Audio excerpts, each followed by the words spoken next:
12 dreams for the Red Queen under crown of stone. 8 voracious beasts born from 8 restless nights. 4 nails piercing the flesh of the sinner. 1 prayer for the summoned called by this song. 'Tis perhaps the countdown to oblivion for the once proud city of London.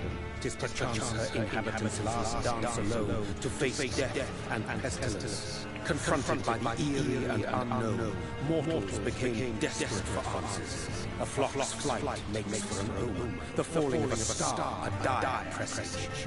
Turning to priests for interpretation when there was no reason to be found. When religion failed, men turned to science.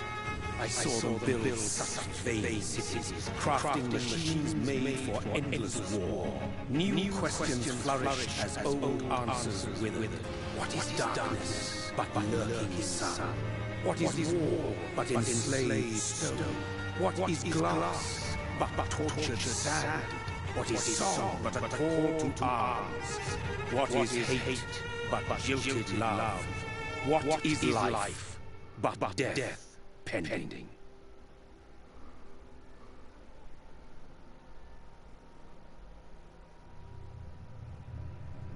Death. Since the apple was plucked from the sacred tree, mortality was believed to be God's punishment, a righteous snare to keep mankind from ascending to the stars.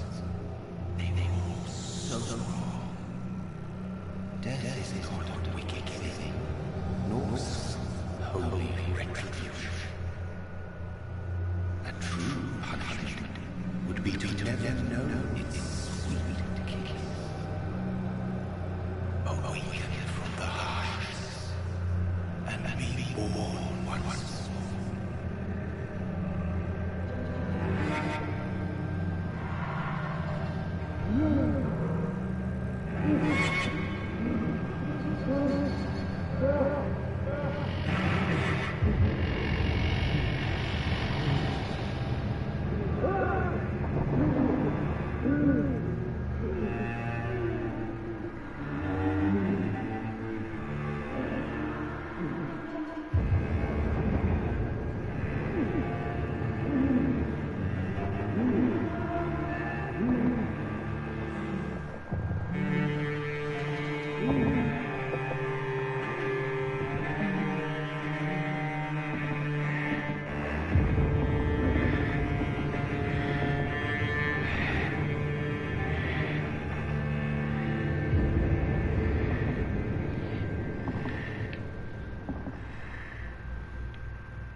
Mary!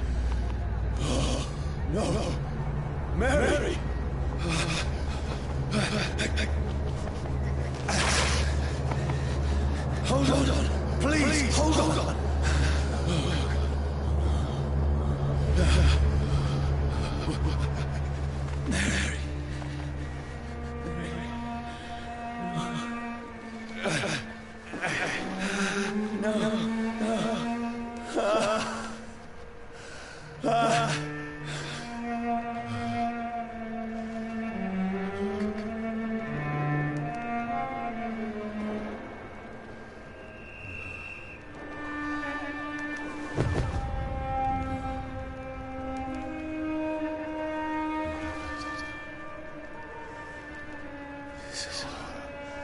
It's a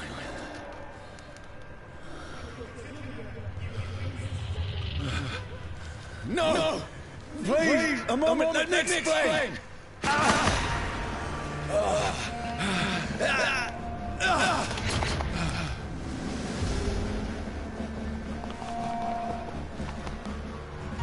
These trolls are after me! No! Don't shoot! This is a nightmare! I need to get out of here!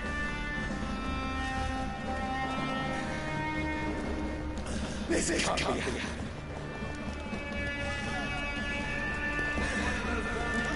No! Please! Stop! I mean no harm!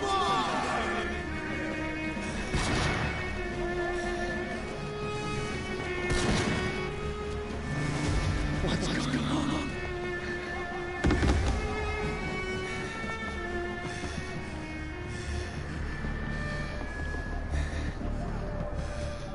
Oh, Mary. What am I doing? What's all this about? Shit, let it go!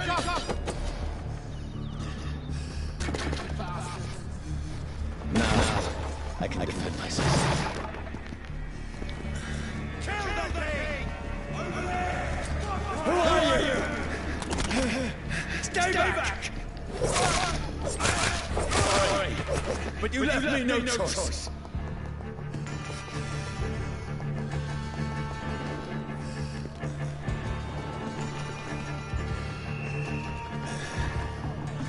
Who are you? Stupid beast!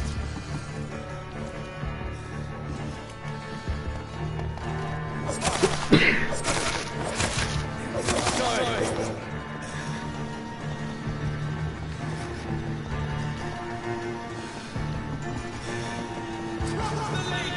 No, please, stop!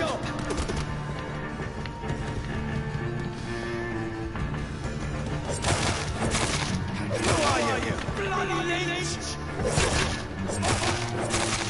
What do you want?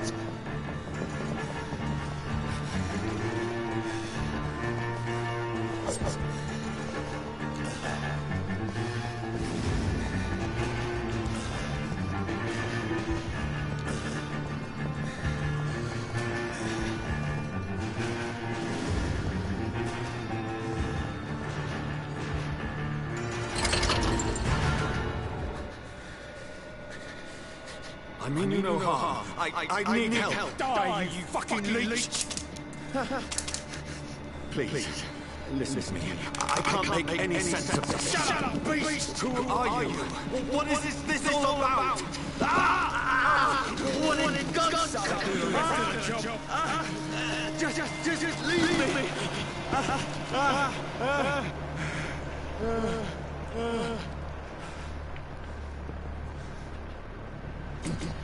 The sun feels like it's burning me to the bone.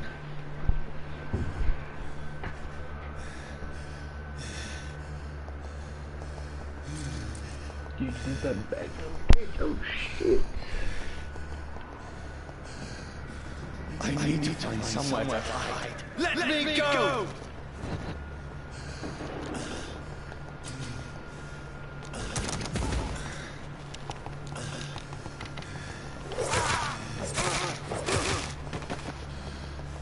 I need to find shelter.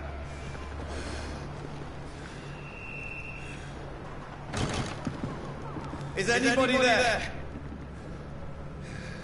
What is this place?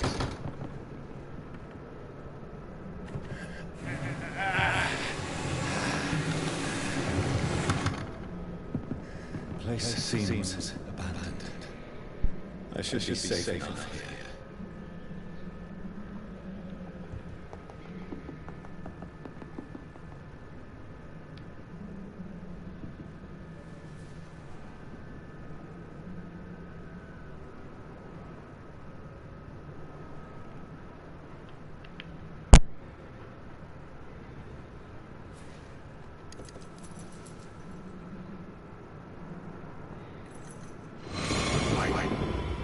This one's dressed up fancy. Let's run through his pockets. Picking the dead's pockets? Are you serious? I've still a rent to pay. He's got no more responsibilities. What's this? Go watch. Beautiful it is. We fancy it, shall take it. I suppose we are undertakers. Now, give me the...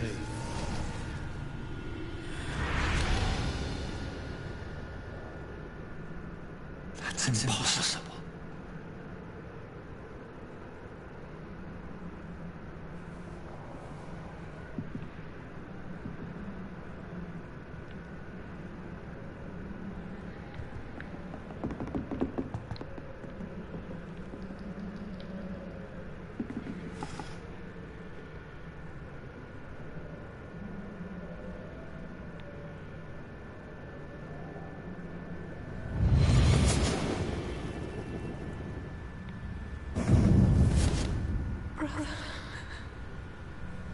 What have you done? Mary! Mary! Mary, I'm sorry.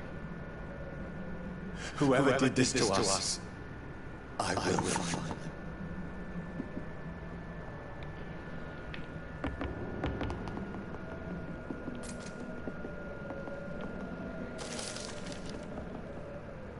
I can almost feel the sun's rays like a physical weight pressing against the wood.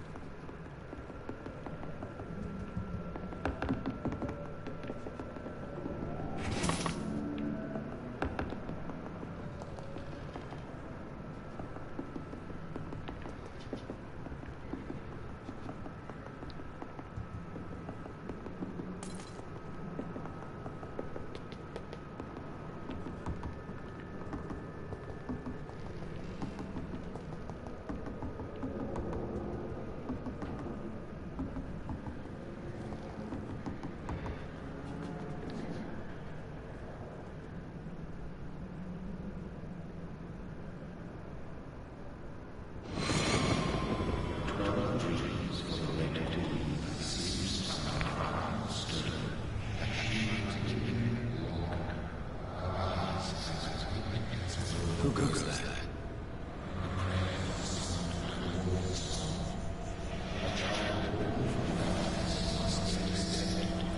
Who's there? Are you referring to me?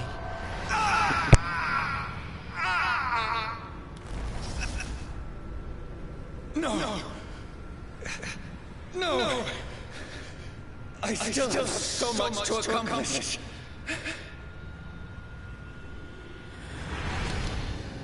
I still have so much left that needs doing.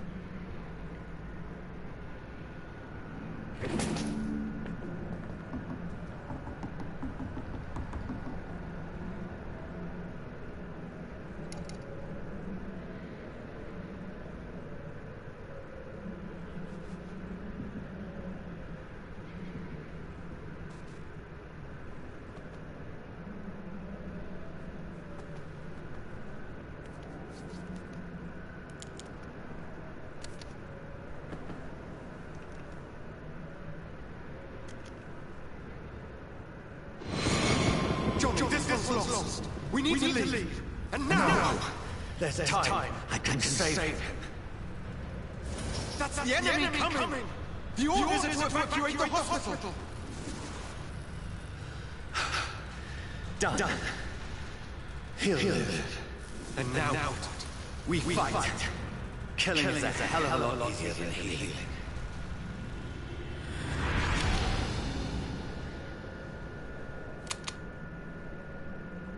No, it never goes easy.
senses.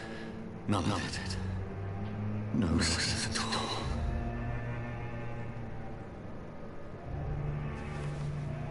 It's a nightmare.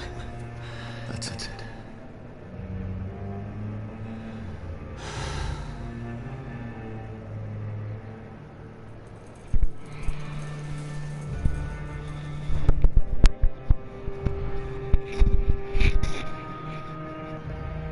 So be it.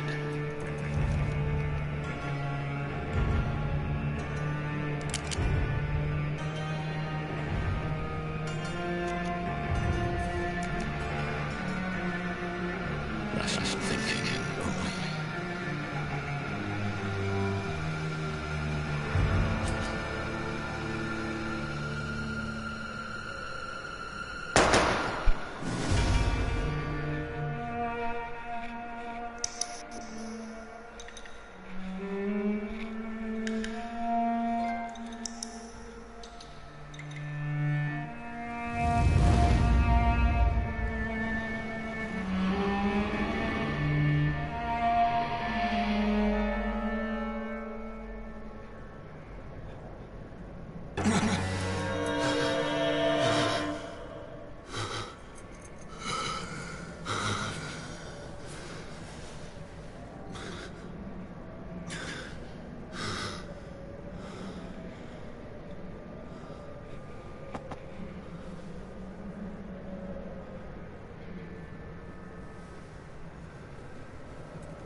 This is absolute madness. I've lost touch with the real.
Voice in my head.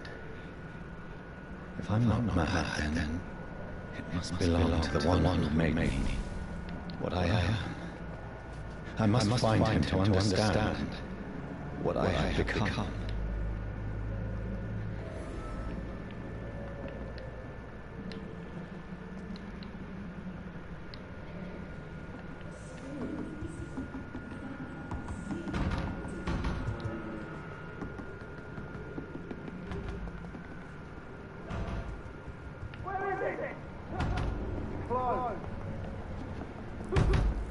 people want me dead.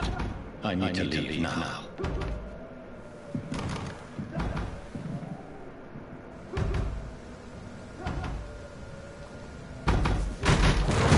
Here's the leech. Here!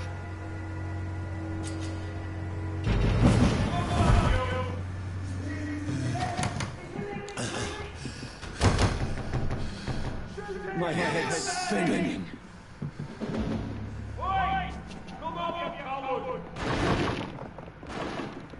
It's locked, all right.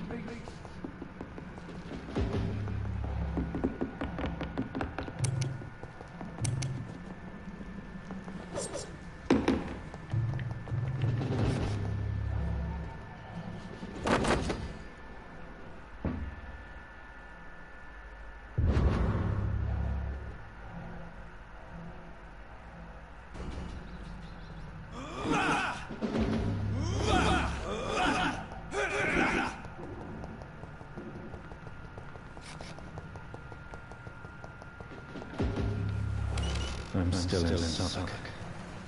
I must reach the West End. Go back home. It's locked.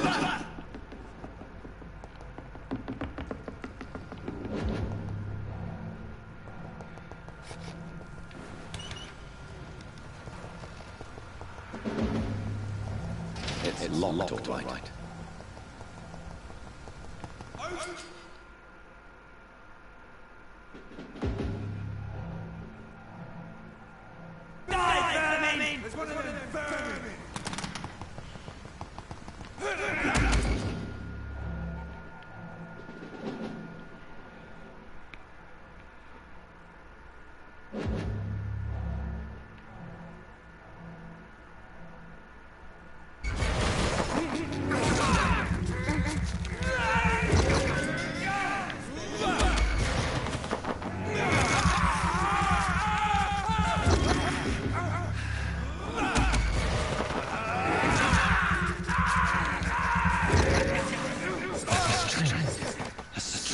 I never knew I had. Watch yourselves!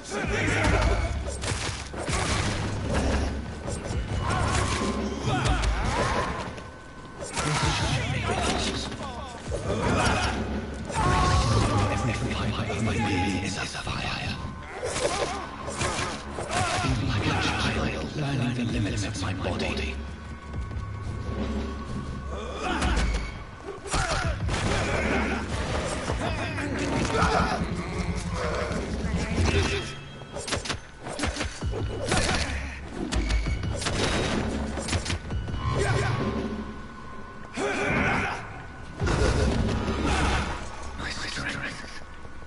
My reflexes.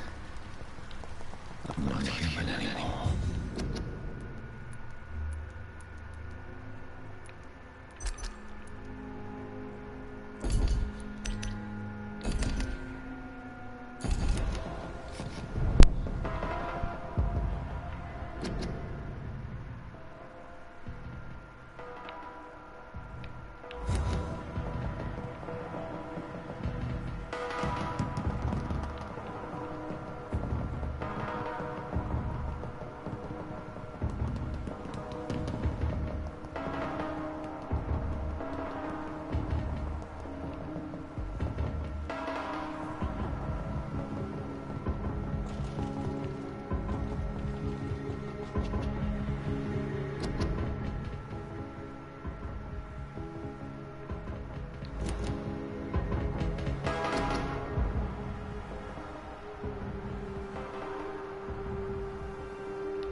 My poor sister. If only I had control of my need for blood. Mary, someone will pay for what happened to you. For what happened to us. I cannot enter.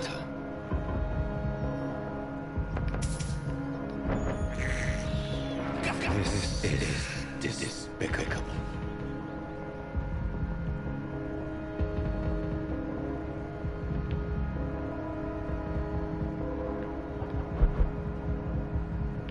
dizziness from the jump.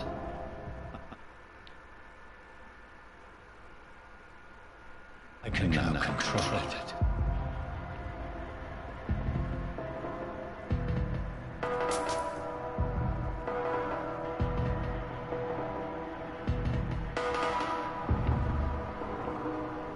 It's locked, right? It's locked.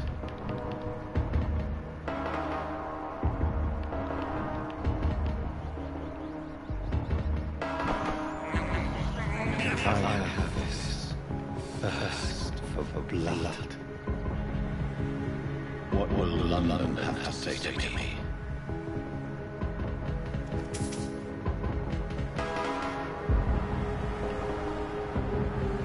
I've so many questions unanswered.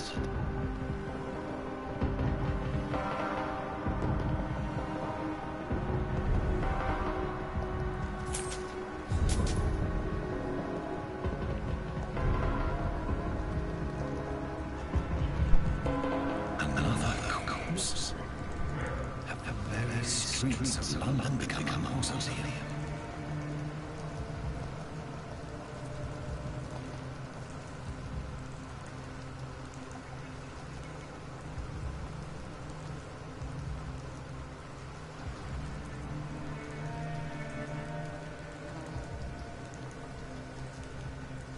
The man has been drained of all blood, but I can still smell the scent of it. I follow the scent trail. Perhaps it will lead me to my assailant. Fresh blood. The smell is so strong. Something dire must come about.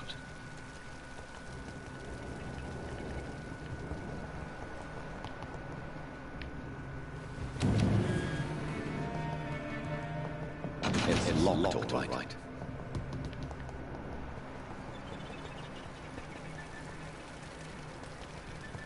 Where has everyone gone?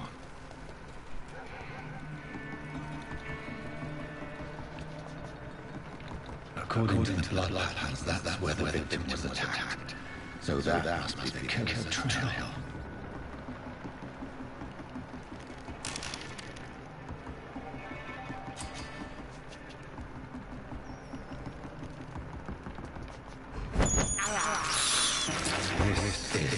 This is despicable.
At last, a little life.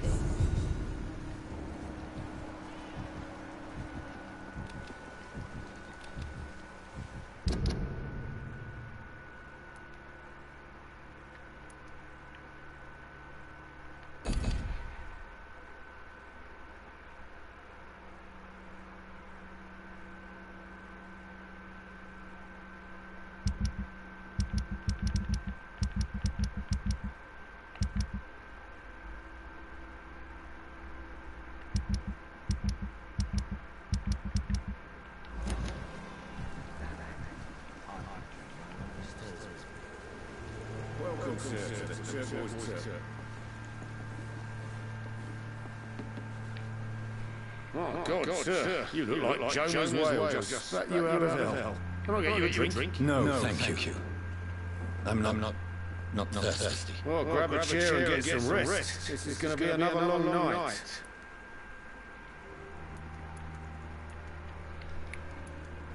Why is it going to be a long night? You must be new around here. Don't you know about the murders? Tell me more about these murders. Every morning for the last few weeks, bodies have been found. And those poor sods didn't die of flu. Do the police have any leads on a suspect? Even before the outbreak, coppers never came around here. We're on our own. People die in these parts all the time, and no one cares. Where am I? Where is this place? You're at my bar, sir. Turquoise Turtle. The last ray of light in this dangerous part of town. Aren't you scared? Scared of what? All the bad shit happens out on the foggy streets. And I never go outside. So you're open all night? Yep. Figured people might need a place to rest in these dark times. I'm looking for someone who might have passed through here recently. Wondered if you might help. It's been quiet tonight. The only other person I've seen went straight up to his room. Thought it was kind of rude, actually. You mean he's still here? Well, yeah. He paid for the entire week.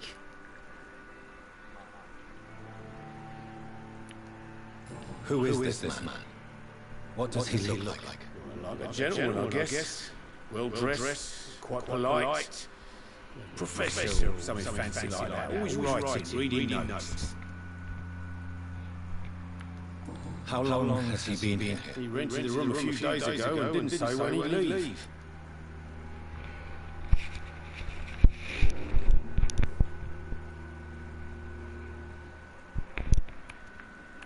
I need to meet this man. I have questions. Just climb the stairs and knock on the first door. I heard him open his window, so I guess he's still awake. And, yes. no funny business. You hear me? This is a respectable establishment.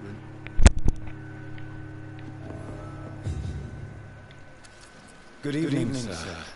I wondered if I could ask for your help. Wow, you look like you need a drink. Yes. I apologize for my outfit. It's been a long night. Been there, seen that. Don't worry, things can only get worse. Has anybody entered the bar recently? Can't say. Sorry. I spent the night making love to that gorgeous bottle. This is important, sir. Are you sure no one has come in here in the last few hours? I don't know and I don't care. This is a free country. People still have the right to come and go, don't they? What's going on around here? It's like everybody is hiding. You must be new here. Have you not heard about the murders? Everybody fears to return to the sewer dog.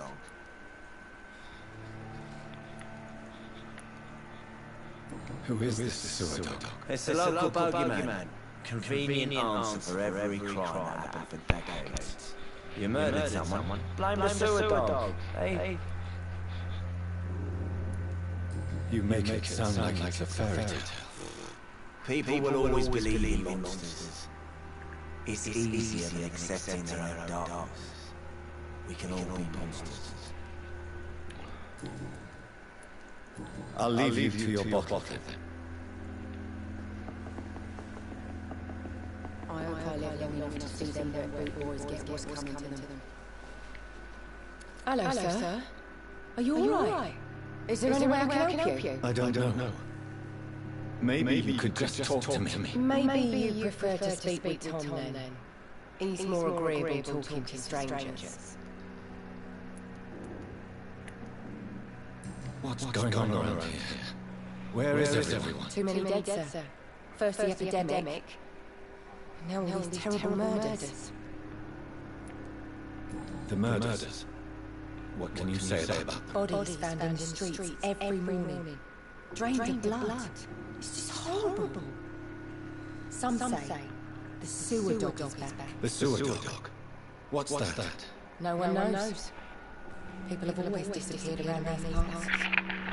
The ancients say it's the sewer dog coming out to feed. But now he's killing in the streets. What have you heard about the epidemic? There's a Spanish flu. Yeah. Killed so many last summer. Thought we'd seen the last of it. Dozens dying every week. Are the authorities doing anything? Nothing. There are so many quarantine zones in London now. It's gotten really hard to travel across town. What is this place? This is Tom's bar, the Turquoise Turtle. I'm the barmaid, Sabrina, if you want to know.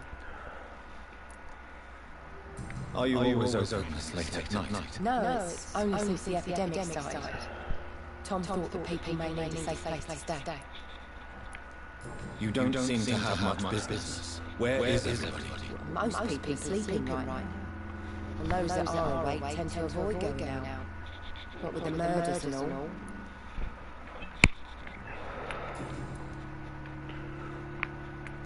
I just want to talk. I didn't mean to scare you. I'm not afraid, sir. It's just our other customers to take care of. I only see one customer. Oh. Well, yeah. Cool. I mean, I best check on them. I'll leave then. Thank you.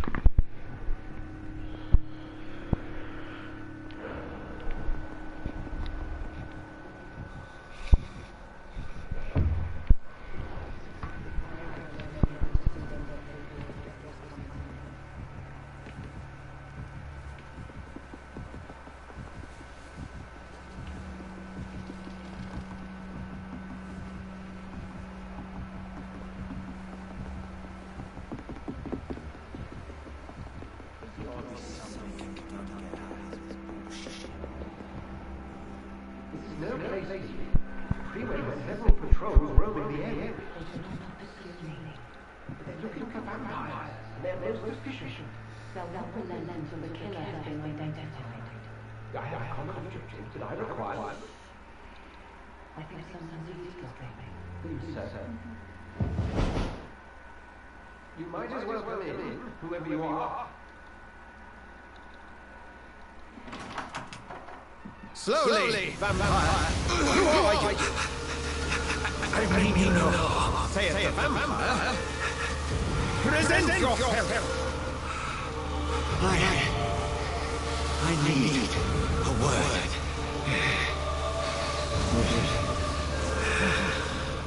Anyone?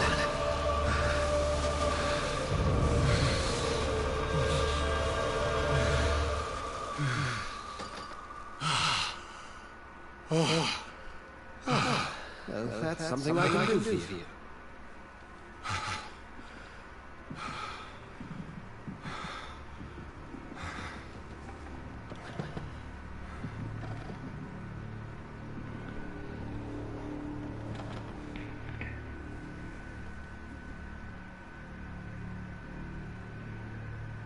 And who might you be?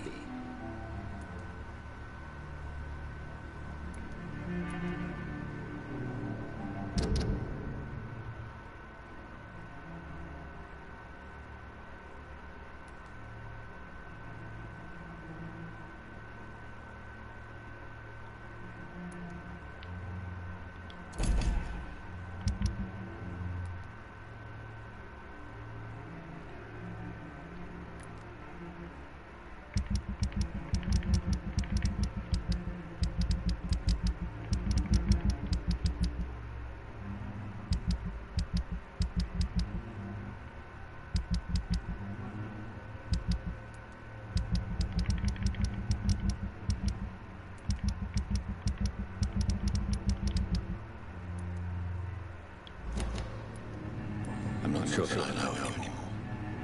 Might I at least learn the reason of your presence?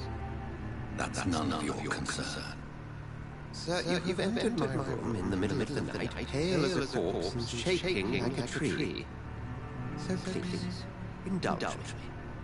Someone is molesting me. In fact, killing them. Biting them. The calling card of a vampire. Like you.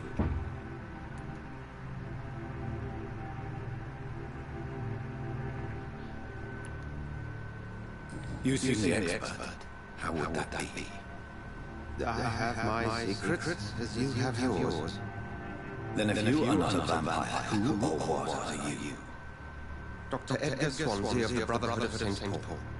I'm performing an independent investigation here in an attempt to understand precisely what is going on.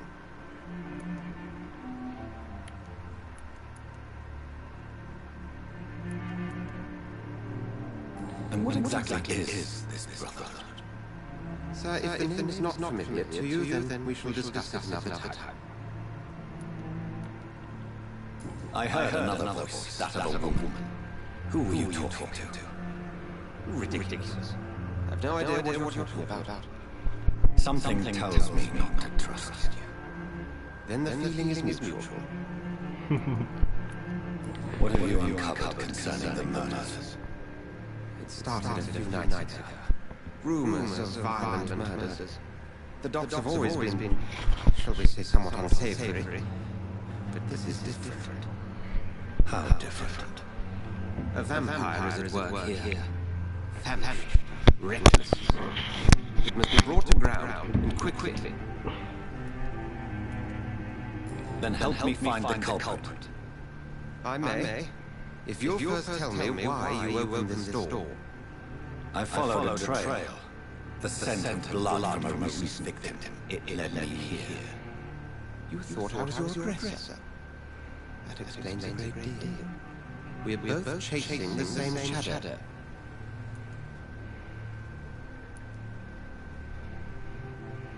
Perhaps. This is all new to me. I'm not even certain what I'm looking for. You should let me handle this affair. You've no idea what you're up against. No. I will find the monster. He is mine. How will you do any better than I? But then let me ask you this. What are your intentions if you find the killer?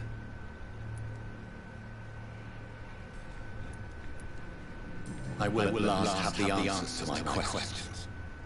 Then I can only wish you good hunting. And pray we shall meet again.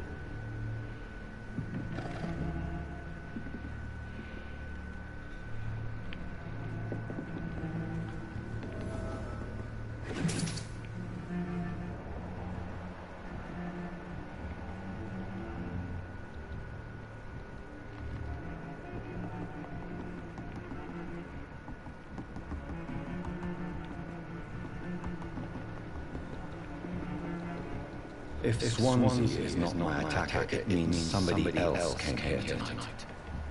Someone must know something. I should just run as far away. Evening, sir. Can I help you? I have a few questions for you. Well, if you must. I spoke to Dr. Swansea. He's not the man I'm looking for. Now, I want the truth. Truth? What do you mean? I suspect that someone else was here tonight. And I don't think Tom wants to tell me about it. I'm just the barmaid here, okay? If Tom says you're the only visitor we had, then you're the only visitor we had. I can feel your fear, madam. Please tell me what's going on. It's William Bishop. He came here earlier tonight and he... Well, I thought he was going to clock someone. Why are you so afraid? I mean, his skin. His hands. I scrubbed every glass and every chair that he touched. God, I hope it's not contagious. What happened tonight? He was dead drunk as usual. But my God, his eyes. His face. He must have caught something awful. He shouted and cried. It was terrible. Tell me about this William Bishop. Will was a sailor who worked at the cannon factory before he lost that job. A nice bloke, really. He's never been violent. Until tonight. Why keep it a secret? Why not tell me about it? Tom's nothing if not loyal. After Will lost his job, he offered him one ear. They used to be good mates. But recently, well, we all started to get very aggressive. I see. Thank you for your candor. I'll be sure to.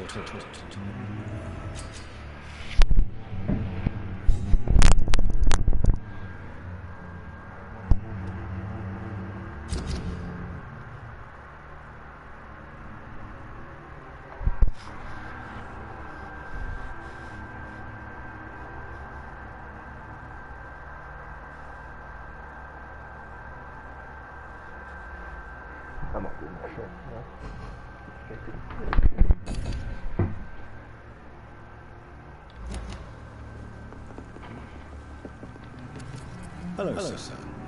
May I disturb again? You're still ugly as sin. I'll leave you to your bottle then. Welcome back. Did you find what you were after? I can't say I have. Are you sure no one else came into your bar before I arrived? Hey, I told you, you were the only other stranger I had.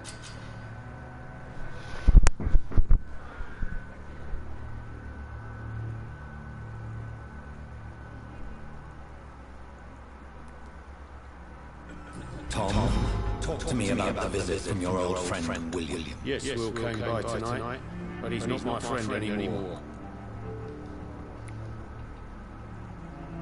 Who is he? William? Just an old sailor who loves his gin too much. He worked for years at the canning factory before it closed. How was he tonight? Was he different? Sicker than usual, perhaps. He whined and mumbled about how mean people were to him and how he'd like to talk to me outside, and then he left when I refused. Is he dangerous? Yeah. Like many drunks, he's all bark and no bite. Can barely stand up most of the time. Why lie to me if he is not your friend? I didn't lie. I said you were my only unannounced customer, and that's the truth. I need to find him. It's a matter of urgency. Do you know where he is? You could try his boat. It's up by the North Pier. He sleeps there when he's too drunk to get home. Please describe him to me. What do you expect? He's a tall, sick bastard with a bad rash, torn old clothes. William used to be strong. Now he's a mess. Thank you, Tom. If you see him, tell him I don't want him back here unless he cleans up his act, okay?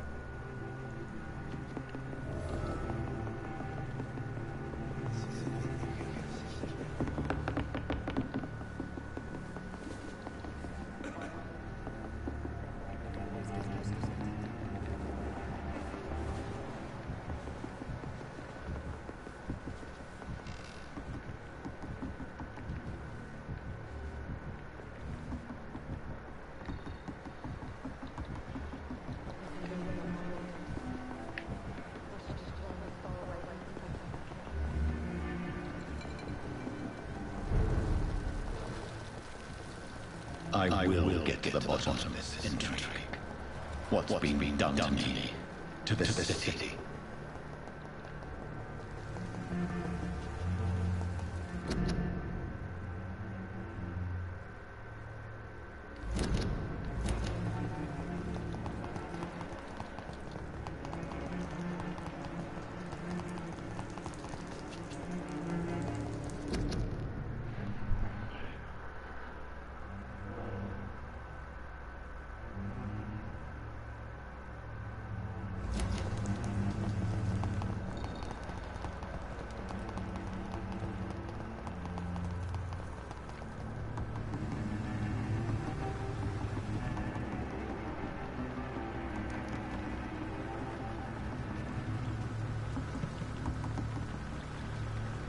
The body is still warm. This man has just been drained of blood.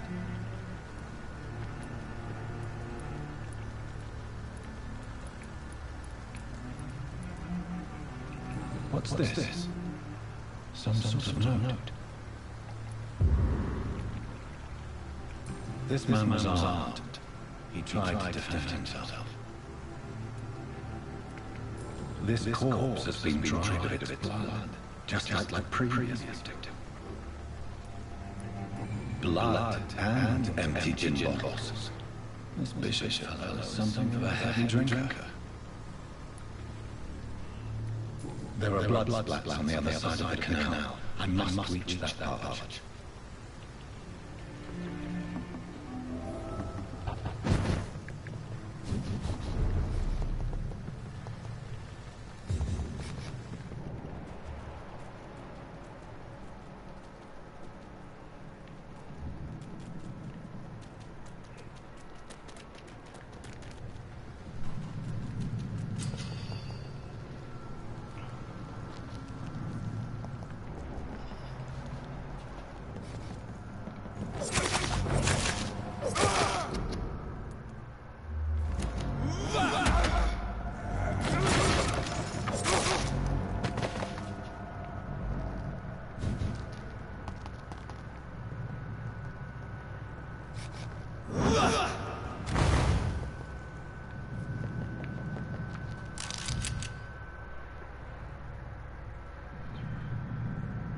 Ammunition crate. Good. I may need a lot of bullets. I feel like I'm back on the front line again.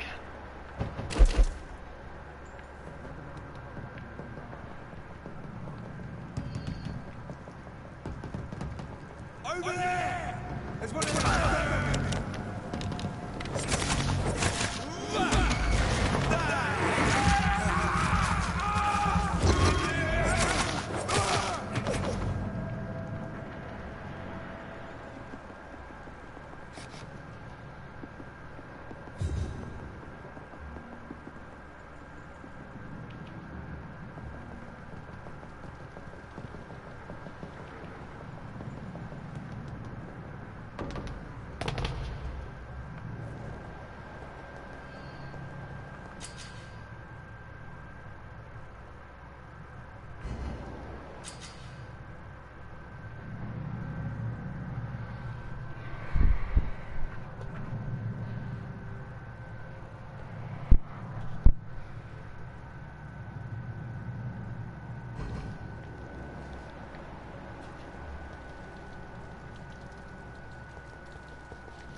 Over there!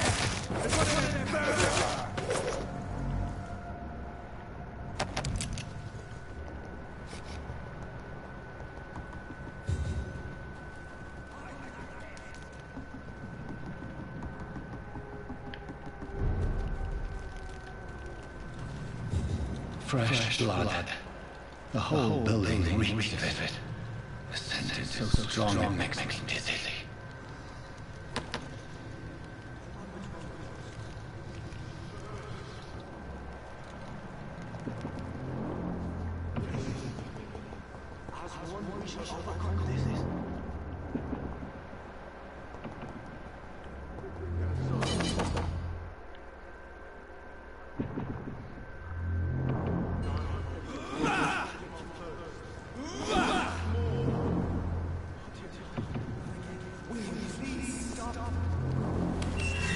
This place reeks of bloodshed. This creature is bedeviled. I must put it down.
William was an unarmed man. I could have saved him. Mr. Hampton, are you in there? We knew him well and not lost. All our kindred. Sir, listen to the sound of my voice. I'm a doctor. You're suffering from shock. I must return to my flock. They stray without me.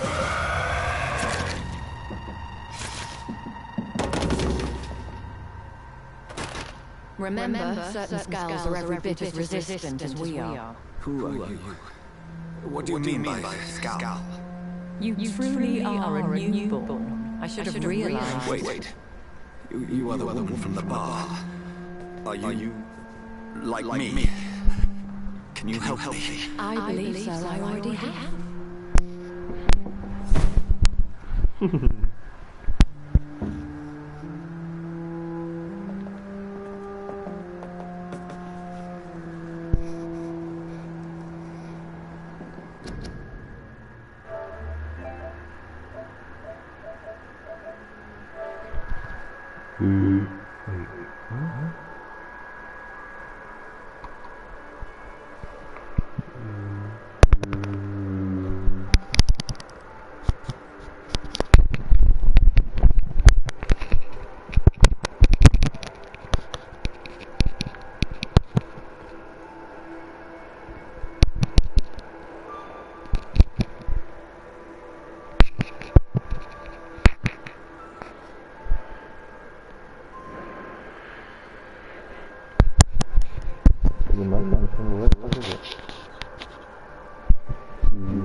Genau.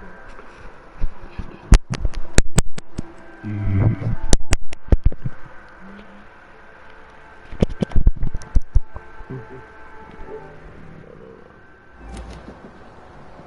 George and the Saints, you've solved the mystery of these terrible murders. Patience, good fellows, I've come to offer help. Just give me a moment to secure my boat. We can leave this awful place. William was not the evil man they claimed. He was just taken by the thirst. He needed to drink. This man requires medical attention. We'll see he gets to the nearest hospital. No, please, I am content to my fault. My flock needs me. Go with a good Dr. Swansea. He's resourceful. I'm sure he'll take good care of you. You'd best come as well. The sun is soon to rise, and you'll need a place to rest. I just need a moment. If I can learn something about what has happened to William, I'll be a step closer to understanding what happened to me.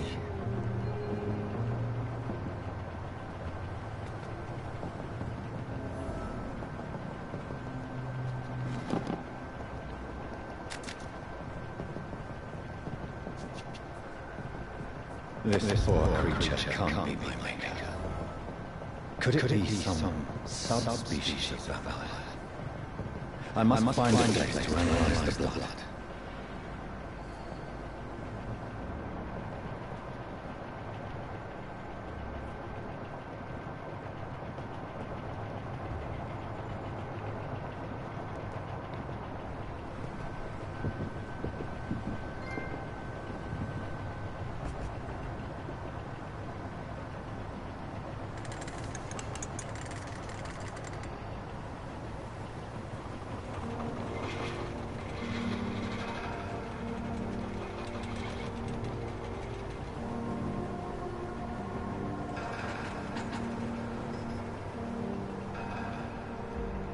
Where are we headed?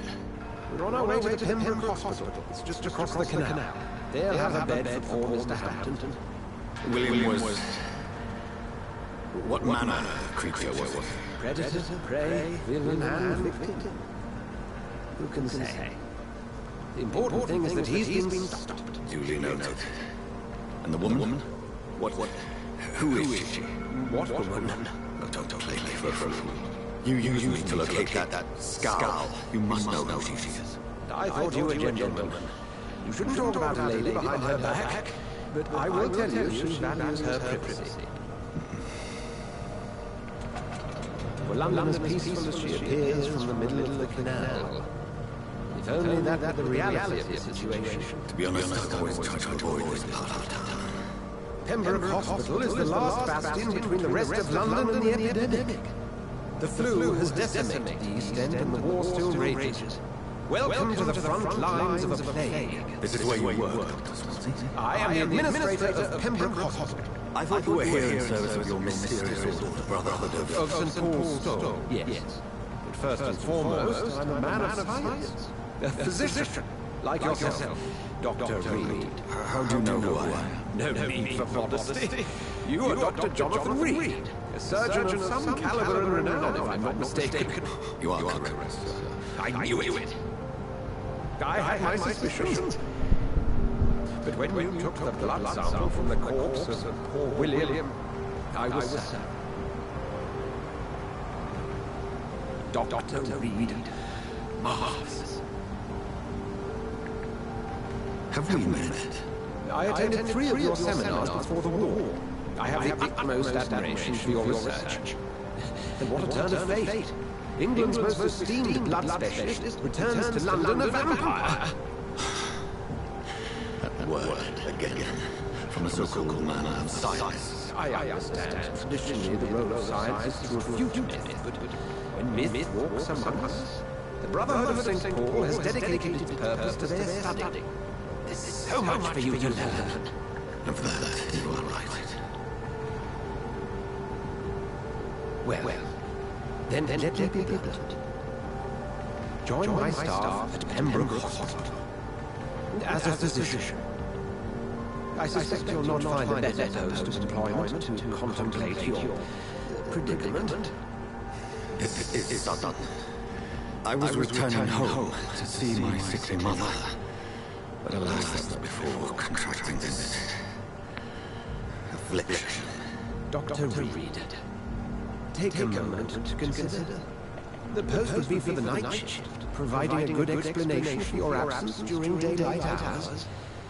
You'll be adequately reimbursed and have a place to hide. I even had the forethought to bring some clean clothes. So, what do you say? It seems I have little choice, but yours is a generous offer, so I thank you. Brilliant! Oh, Jonathan, this is one for the book, and the beginning of a beautiful friendship.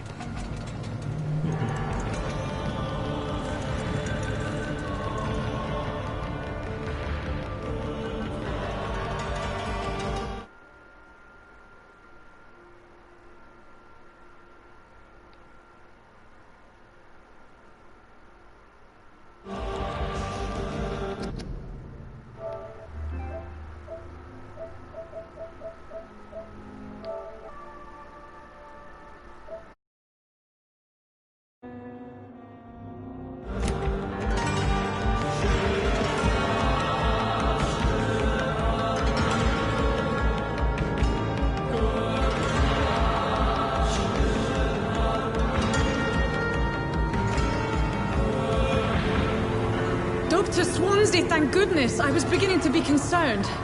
Worry no more, Nurse Crane, for I bring good news. Oh, Doctor, what a night. We lost 2 more patients. Nurse Scow said she couldn't take it anymore and resigned. Yes, well, I'll make a new rota in the morning. In the meantime, find a good bed for Mr. Hampton. Be sure to pay attention to his needs. Of course, Doctor. Oh, and Dorothy? Yes, Doctor? Dr. Reed here has just returned from the front. He served King Country and will be joining us here at Pembroke. We're very lucky to have gained a surgeon of his talent, and one so experienced in blood transfusions. That is good news indeed, Doctor. Oh, yes.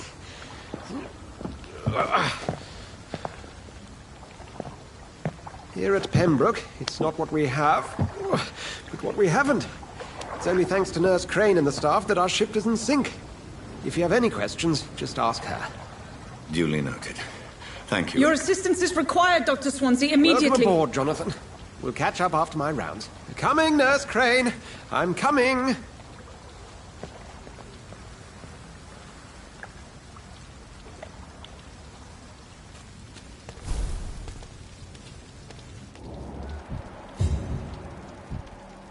I'm sorry, Jonathan. Mr. Hampton needs me right now.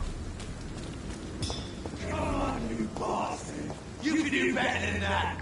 Nah! It's my turn!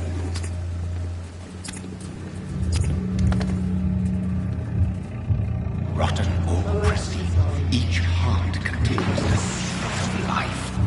Drink at this river, try it all.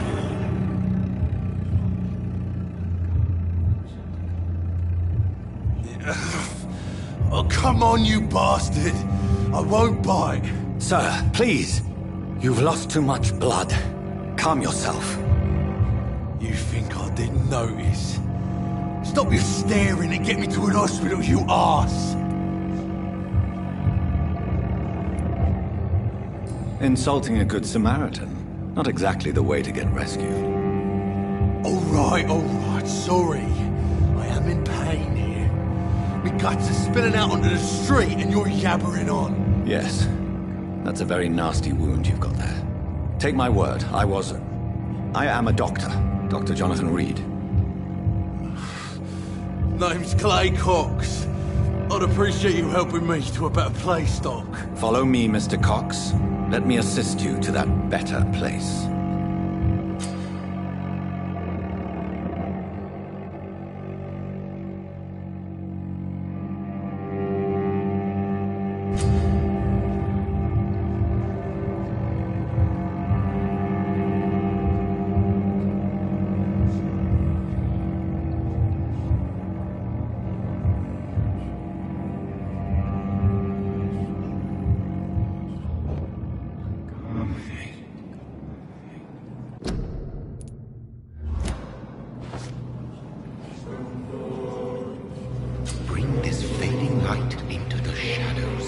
dance with him the dance of life and death.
Rotten or pristine, each heart contains the sweat of life.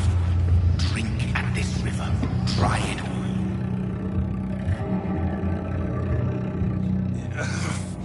all. Oh, come on, you bastard! Sir, please! You think I did?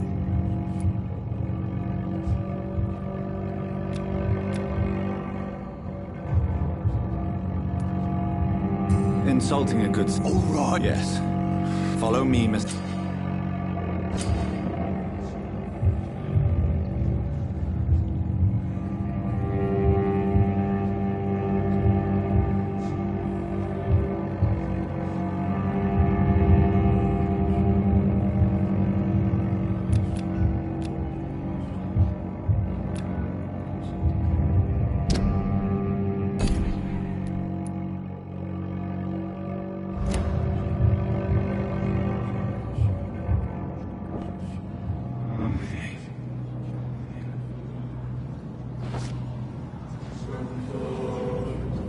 Bring this fading light into the shadows. Dance with him the dance of life and death.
No more. Not tonight. Not like this. I will not take another life.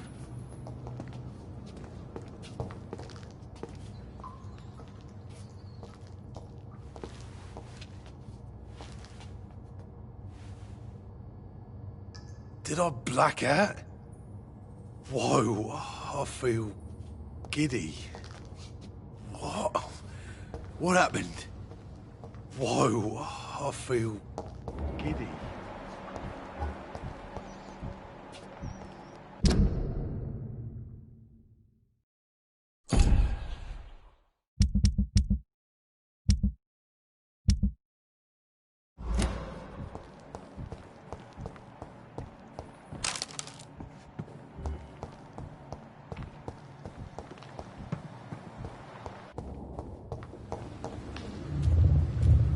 It is wise for the huntsman to sometimes let his prey go, but no famished hunter can run for long.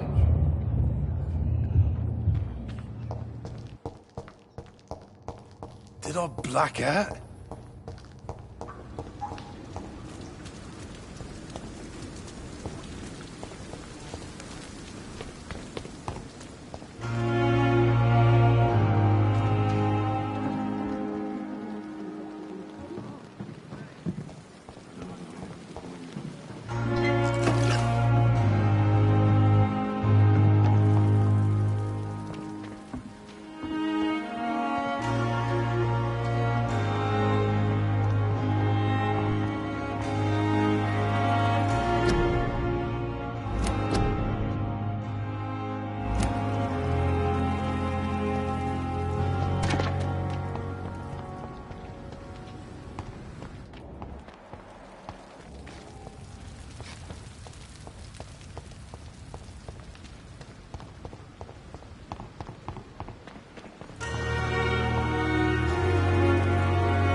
Where have you been?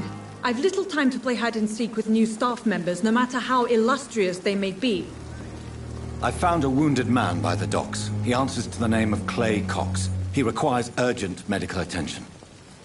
Already making the rounds? That's the Pembroke spirit. I'll ask our porter, Milton, to bring him back immediately. Thank you, nurse. What can I do for you? Dr. Swansea insisted we provide you a quiet office. You'll find it on the second floor with your name on the door. Thank you. Nurse Crane, isn't it? Yes, Dorothy Crane. Welcome to Pembroke Hospital, Dr. Reed. Your office has been prepared. I would like to ask a few questions first.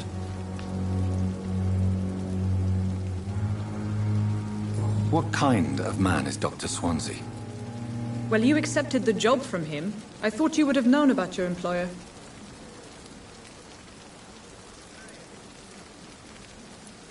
It's right to assume Dr. Swansea knows far more about me than I do about him. You'll get to know him soon enough, and better than me. The administrator has better things to do than mix with us. Apologies, I've only just met him the once. This is sudden. I've only just returned to England. Dr. Swansea is a brilliant surgeon and the most compassionate physician.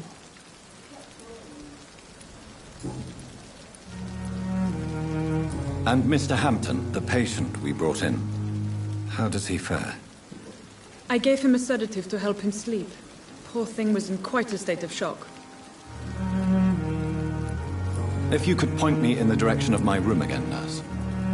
Second floor of the hospital, left after the stairs. It's the last vacant office at the end of the corridor. Thank you, Nurse Crane.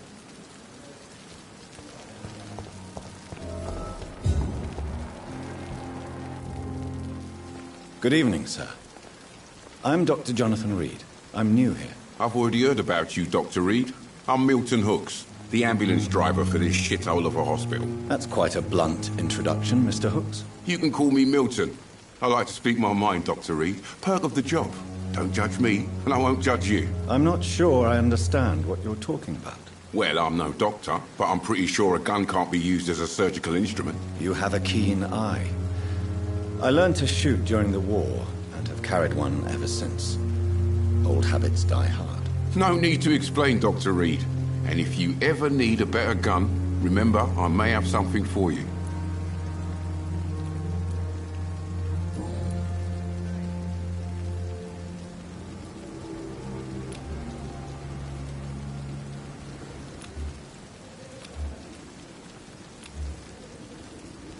Do you need any medical help, Milton? I'm fine, Doc.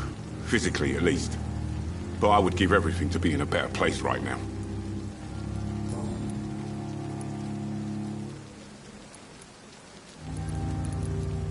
Are you really smuggling weapons through the hospital? And why not? I've already been attacked by patients, you know. And by gang members willing to steal my money. But you're not defending yourself. You're selling guns to civilians. You keep people alive your own way, Doctor. I offer them another way to protect their health. How is the situation around here? You want to hear the situation is all right? It's fucking awful. We lack everything. and it's getting worse every day. So what do you do exactly in this hospital? Apart from smuggling guns, I mean. I've been an ambulance driver since... too long, I guess. I bring sick people here night and day. It's a dirty job, but I get it done. Most of the time. Since you're on the front line, how is the sanitary situation in this vicinity? It's a complete disaster. It's even getting dangerous to enter some streets or buildings. Even the locals attack you. It sounds like things have been a bit rough recently. What's happened? Yesterday I got attacked by the patient I was bringing in. I escaped through the hospital's garden, but I lost my wallet when I was running. You left an infected patient outside the hospital? That's incredibly dangerous. Go there yourself if you want, but be careful, Doctor. I'd rather not bring your dead body back.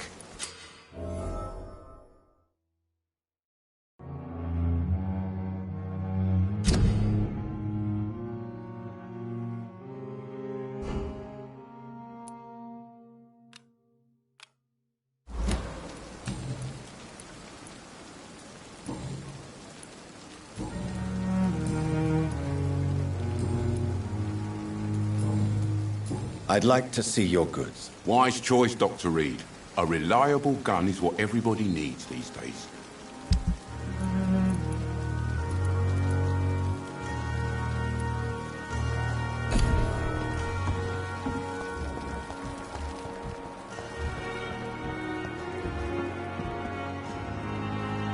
Good evening, sir.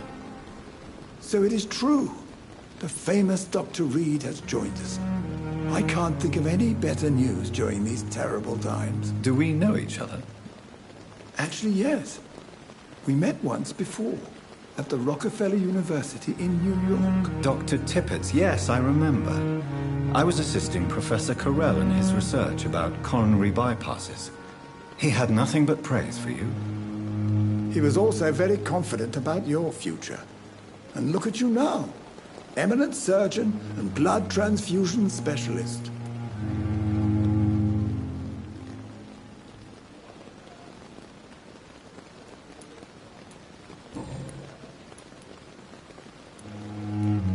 What can you tell me about the staff in the hospital? Some are really good, and others are not so good. But during this troubled period, there is no time for slander. I prefer to focus on the positive character traits.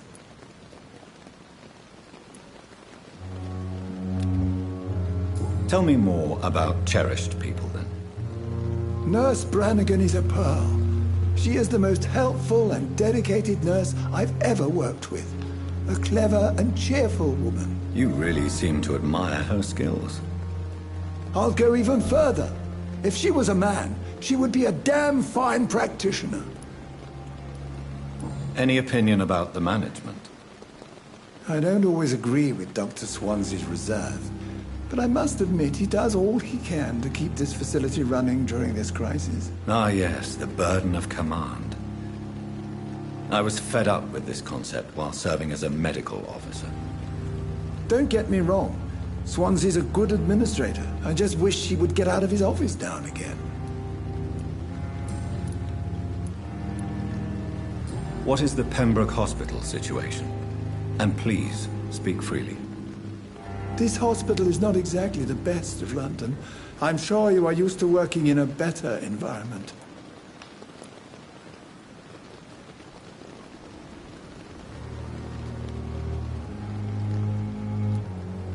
It's more than enough. In any case, the personnel of a hospital are much more important to me than the building. Don't be misled by appearances, Dr. Reed.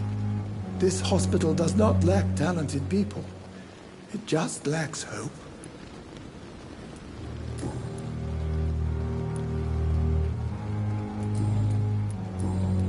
Goodbye, Dr. Tippett.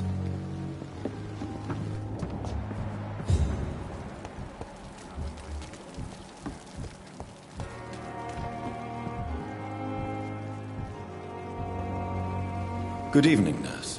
I'm Dr. Jonathan Reed, the new surgeon here at the Pembroke. Dr. Swansea has already told us about you, sir. I'm Nurse Gwyneth Brannigan. Welcome to the Pembroke Hospital. Did he really? It's a good thing I wasn't hoping to keep a low profile. All members of staff have already read about your new blood transfusion technique. Dr. Swansea made sure of that. I see. Well, I'm a little surprised, but I suppose I'll just have to deal with this unexpected notoriety. You must know, blood transfusions are Dr. Swansea's primary subject of research. He is convinced it is the future.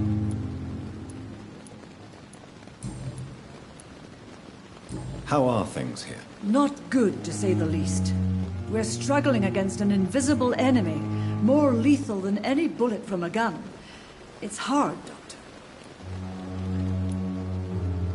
An invisible enemy?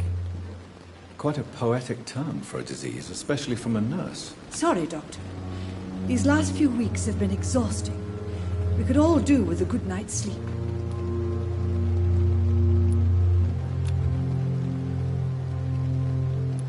Do you think this hospital can survive the epidemic? We are all volunteers here, and we're trying to hold fast, but how do we beat an invisible killer?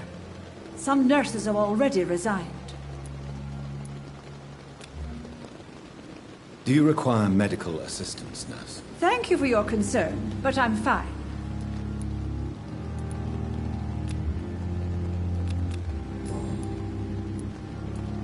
Why does Dr. Tippett's claim you're the main reason he keeps working, despite his fatigue? If it wasn't for him, I probably would have left the Pembroke years ago.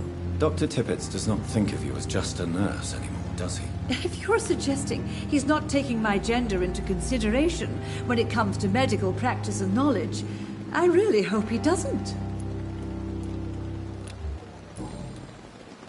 Goodbye, nurse. Call me if you need assistance.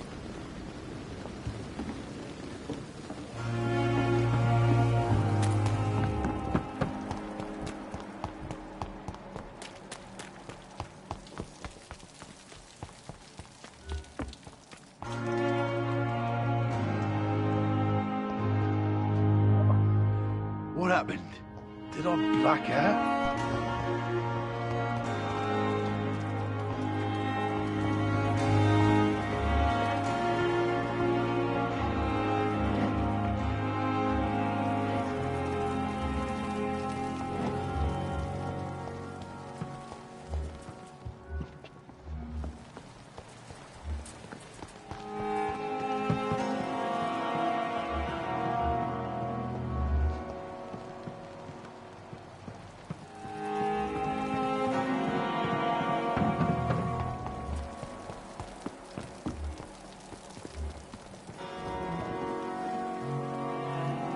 Good evening, Dr. Tippett. Dr. Reed, any good news to share?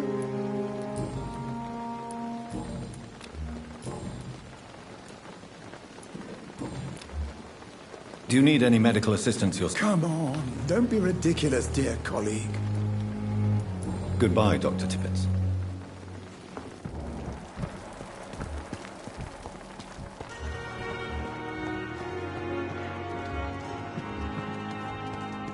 Dr. Swansea is right. This place seems perfect to conduct my research.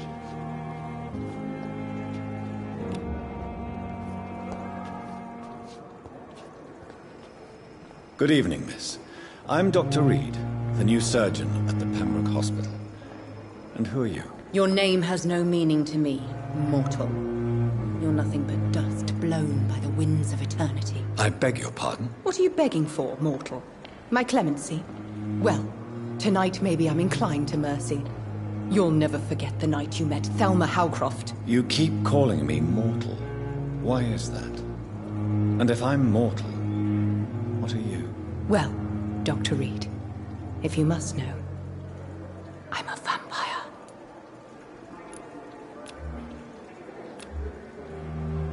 Do you require my services, Miss Howcroft? I have no need for your medicine, Dr. Reed.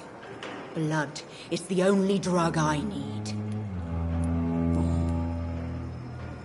And why do you believe you're a vampire? I don't need to believe anything. It is what I am. It is what I feel within this hollow shell of flesh.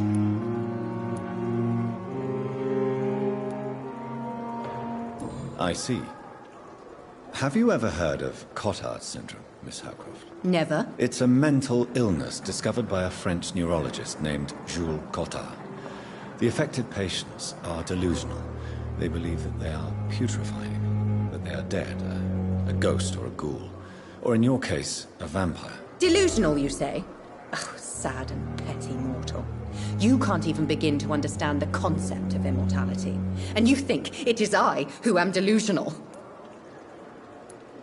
Please, describe to me how you feel. What is it like to be a vampire? I can hear my body crumble from the inside as my flesh cracks and fades. I sense the last pulse of postulant blood within my drying veins.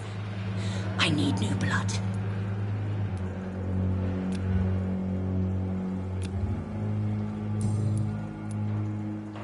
I'm assuming you must be a patient here. Am I right, Miss Howcroft? It's only a cover. To hide from my enemies. I can leave whenever I want. As a woman, a spirit, fog, or bat. Who are these enemies you mentioned?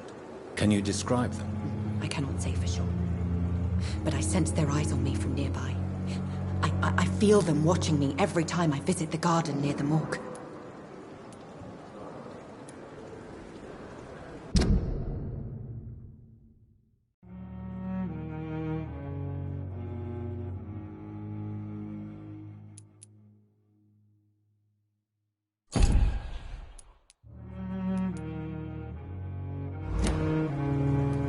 The staff here are not your enemy.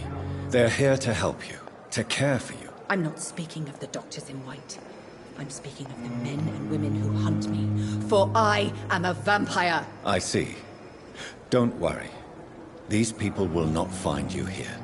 I'll personally make sure they leave you alone. Thank you, mortal. But do not interfere with them, for you are no match for those that hunt me.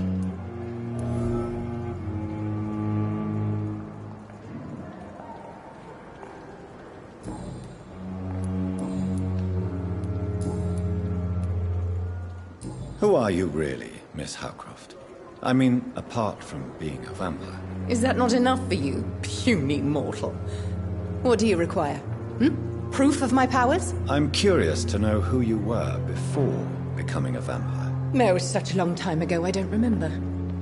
Centuries of unholy life can have strange effects on one's minds, you see? I'll leave you, Mistress of the Dark, to your nocturnal activities.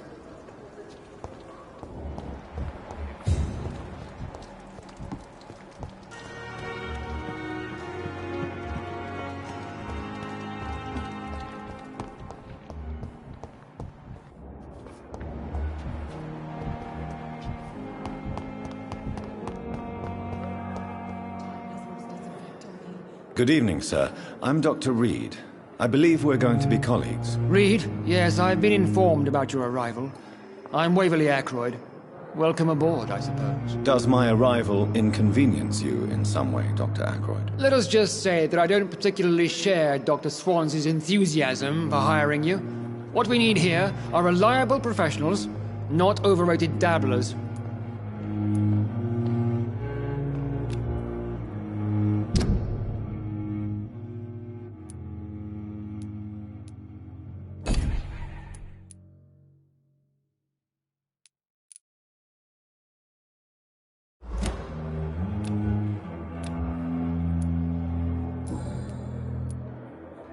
If you have a problem with me, Dr. Ackroyd, please feel free to tell me. Dr. Swansea has imposed your presence on this hospital without asking anyone's advice. The benefit of his position. But I don't agree with it. I know we've never met before, but I believe this hospital could use all the help it can get. You will agree with that, I'm sure. Oh, but I have heard about you, Dr. Reed. Of course, you can't say the same about me, since I have not wasted my time courting the press.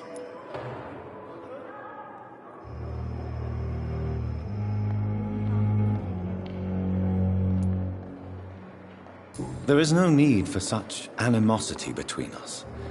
Don't you think the epidemic is already enough to deal with? That is one point we could agree on. And that is precisely why I want to be sure that you will be of help to this hospital, instead of a burden. Since your tenure in this hospital is longer than mine, perhaps you can tell me more about this place. Let's just say I'm tired of the carelessness around me. I have always respected the skills of Dr. Swansea, but over time, his enthusiasm has become displaced. Carelessness? Exactly what are you talking about? We're here to save lives. The people who trust us are not volunteering for experimentation. They're here to be healed. I don't intend to run any radical experiments, Doctor. Even if I, as any good practitioner should, express an interest in pushing the boundaries of medical research. Modern medical methods were created through audacity and ego. But there are rules in our line of work, and they're here to protect our patients.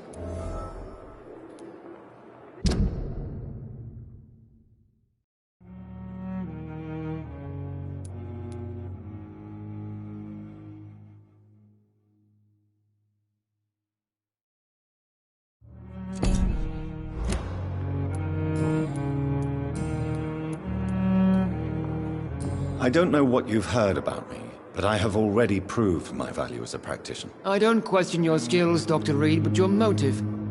Is it money, fame, or are you truly dedicated? And what exactly is that supposed to mean? I served in the war just like you. But unlike you, I did not use the wounded to play the modern sorcerer. Be careful what you insinuate, Dr. Ackroyd. I only want you to admit you used those men to improve your theories.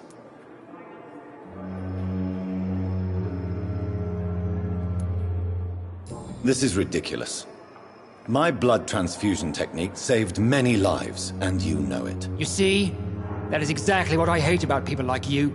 You avoid this kind of accusation instead of facing reality. It seems you have bad memories of your military service. I refuse to see this industrial slaughter as scientific progress. War only reveals the worst in men. We can at least agree on something, Dr. Ackroyd. Thank you for your time. We'll talk later.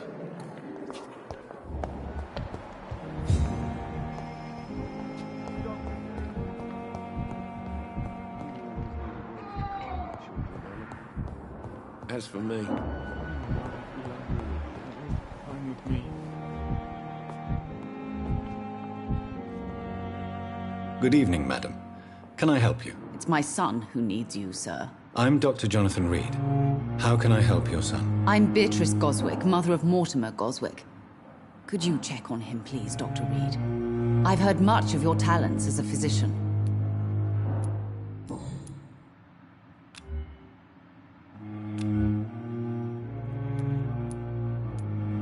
What can you tell me about yourself? Much to say. Just take care of my Mortimer and I'll cover all the expenses. That's all that matters. Are you really that rich? Most of the patients here are of a more humble origin, if I may say so. Yes, thanks to my husband. May he rest in peace. I can cover any needed medical expenses. May I ask if you have an occupation, Mrs. Goswick? I'm a teacher by profession. I teach young women who are more ambitious about their futures than their families. What do you think of your reception here? Any complaints? I have had the uttermost reservations about this hospital since we arrived. But we had no other choice, considering the state of emergency. Is there something in particular that's bothering you? Some of the staff were not especially welcoming. I suspect they're not accustomed to dealing with patients of such social standing. Tell me more about your arrival at the Pembroke Hospital. What gave you such a bad first impression? The ambulance driver was quite rude, for a start. And that nurse, Miss Hawkins, seems to have quite a dubious attitude. What do you mean? She managed to secure a bed for my son despite the epidemic. It was a relief, but it wasn't cheap.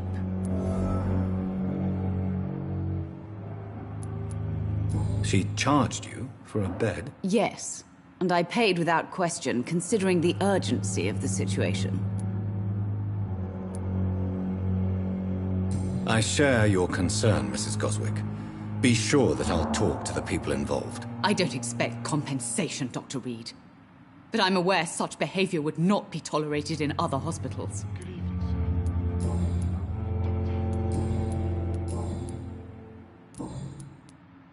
Goodbye, Mrs. Goswick. Good evening. I'm Dr. Reed.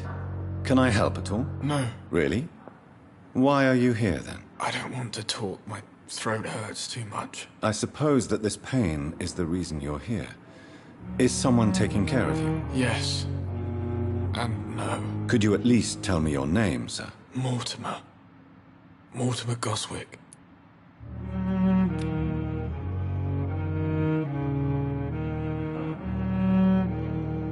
Do you need any help? I'm afraid I may, sir. I don't mean to be a burden.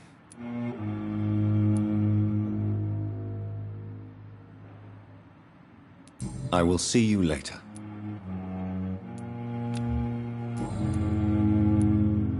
Tell me about yourself, Mr. Goswick. I don't want to talk, Doctor.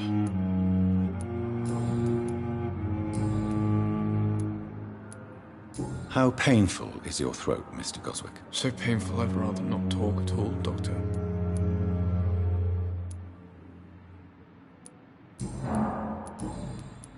I have to go now, sir. But don't hesitate to contact me if you need any help. Good evening, sir. Doctor.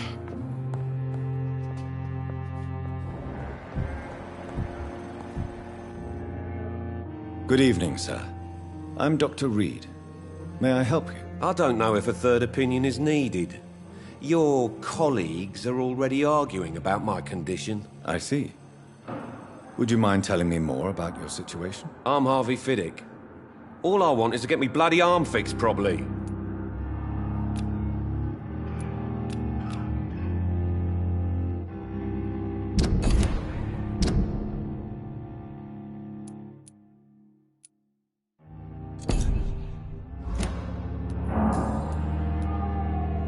Are you satisfied with your treatment here? Well, it's clear that I've chosen a bad time to be injured. Forgive my bluntness, but you seem overwhelmed by cases of the flu. I won't lie to you about it. I'm afraid we are. Are you sure you don't want to operate yourself, Dr. Reed? I have the feeling you're very capable. And your colleagues seem to think so too. In other circumstances, you would be right. But for now, I don't think I can take on the responsibility. My apologies. Tell me about yourself, Mr. Fiddick. I'm just a regular guy waiting to get his arm fixed, so I can return to work and to my family. I was more curious about what you were doing before being hospitalized. I'm a carpenter, and a good one too. But that means I need both arms to feed my family, Dr. Reed. Tell me about the doctors who are arguing about your case. Strickland and Aykroyd.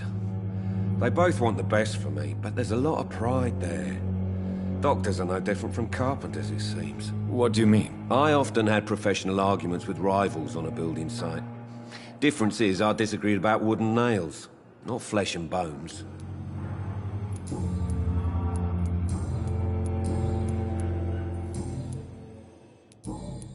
Goodbye for now, Mr. Fiddick. I'll see you later. You always knew the words to calm the children, Helen. As for me...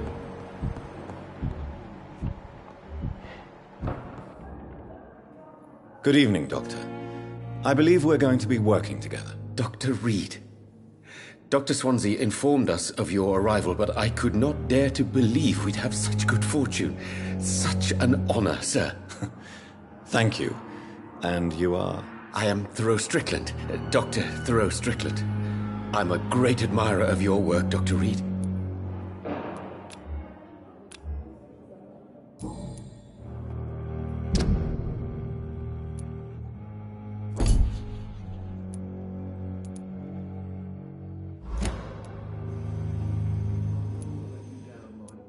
Please, could you tell me something about yourself? I'm a great admirer of your work concerning blood transfusion, Dr. Reed. I run my own experiments. I'm convinced it's the future.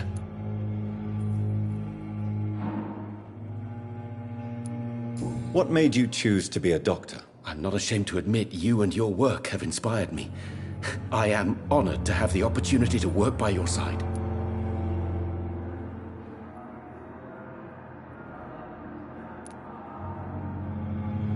It's always a pleasure to share scientific and medical knowledge with someone eager to learn.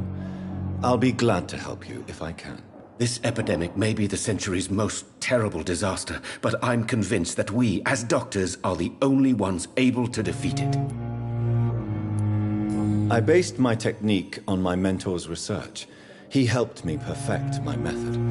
What is yours? I'd rather not talk about it. For now, it's just theories and first approach. My process is purely experimental and unsuccessful. As long as you're cautious and methodical, you may remain empty-handed, but you won't fail. You're not the first one to warn me, but I am convinced knowledge is the main weapon against the ravages of this epidemic. What can you tell me about the Pembroke? Well, it has always been an honor to work with Dr. Swansea. But with your arrival, I can't think of a better opportunity to learn about blood transfusion. You seem quite optimistic. It's a rare and precious attitude in these difficult times. I'm convinced that this epidemic is a test of endurance and dedication for us men of science. Questions remain about our capacity to resolve the situation. True. Last summer, during the first wave of the epidemic, I used to joke with Milton about the extra work. We're not smiling now. Do you need help with anything in particular? Well, yes, maybe. I'm waiting for a batch of products I ordered for my personal research, yet my supplier seems to have vanished. Do you want me to play the errand boy for you? Oh no, Dr. Reed.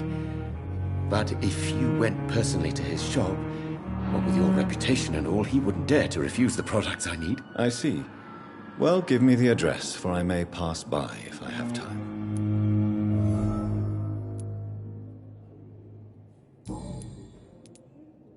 What do you think of Dr. Ackroyd's aversion to modern medical methods? It's a shame he's so narrow-minded. Dr. Swansea taught me that science is about exploring uncharted territory.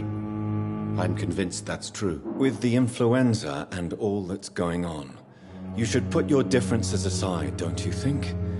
Why is it so difficult to work together? I believe that if Dr. Ackroyd had been the one to discover the transfusion process, he would be the first to recommend its use. So you believe it's just a question of jealousy and pride? Dr. Ackroyd is as proud as he is blinded by his obsolete concept of medical science.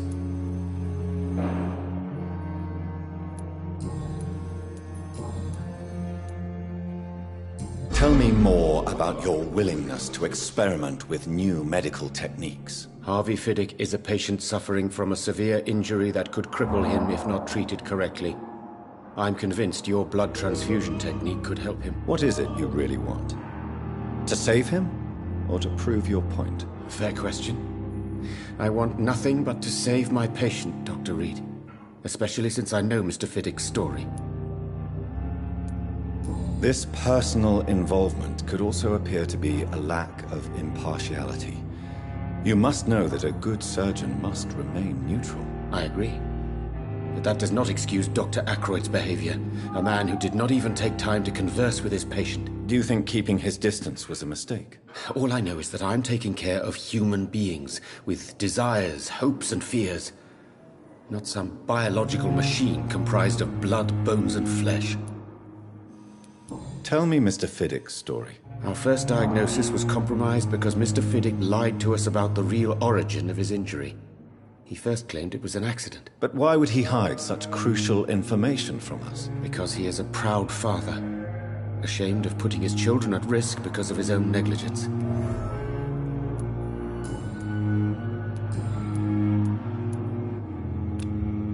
Goodbye, Dr. Strickland.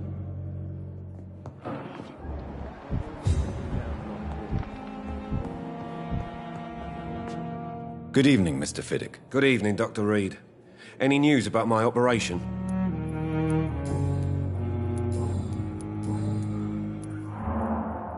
Tell me about your injury, Harvey.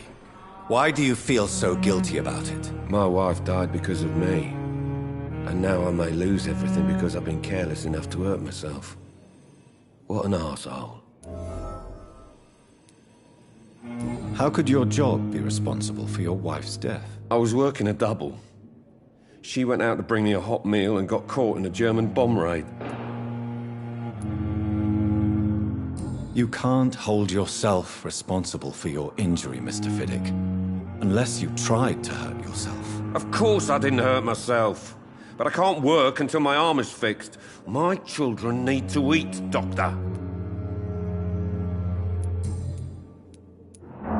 Tell me more about the death of your wife, Harvey. 1915. I was in the army. Building workshops for the Royal Flying Corps. Helen was happy I wasn't sent to the front. What happened? The Germans sent Zeppelins to bomb the construction site, but they missed their target. My wife was bringing my dinner when the bombs fell. I'm sorry for your loss. So many died during the bombings. I served in France and witnessed the carnage there. I would like to say that she didn't suffer. Truth is, I have no idea. I just know that I'm all that me kids have. Poor little bleeders. How are your children after losing their mother? They were smaller then. The only good thing about this is my Helen didn't bring them with her that night.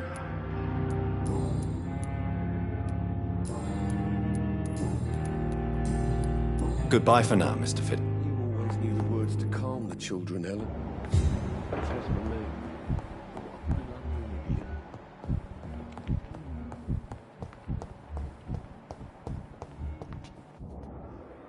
Good evening, nurse. Good evening, Doctor. I don't think we've been introduced yet. My name is Pippa Hawkins. And I'm Dr. Jonathan Reed. Dr. Swansea has recently offered me a position in this hospital.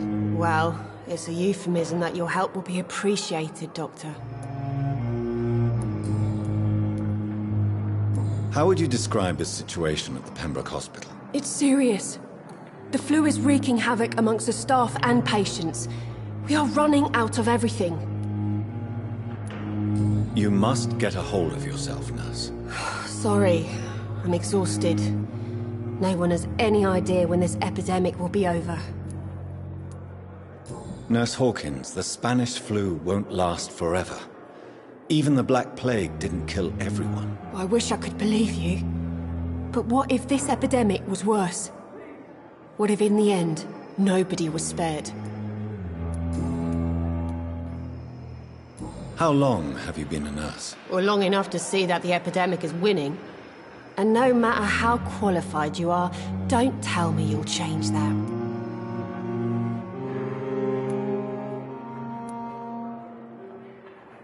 You're right. When dealing with such a terrible disease, one must remain humble. But that doesn't mean we shouldn't try our best. Sorry, Doctor. I don't want to sound bitter, but I'm just too tired to give a pep talk like Nurse Brannigan.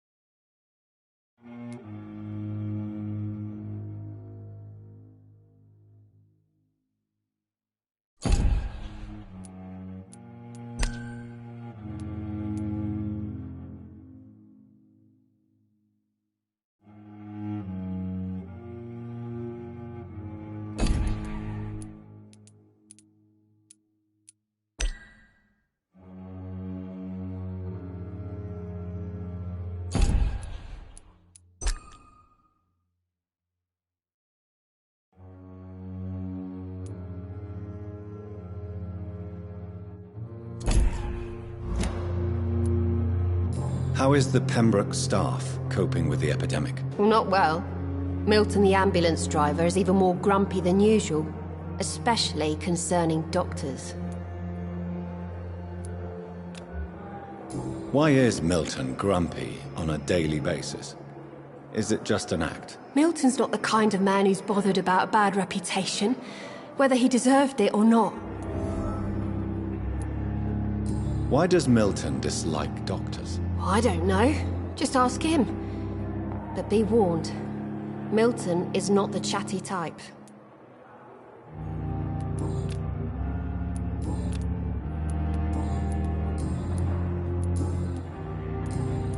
Goodbye, Nurse Hawkins.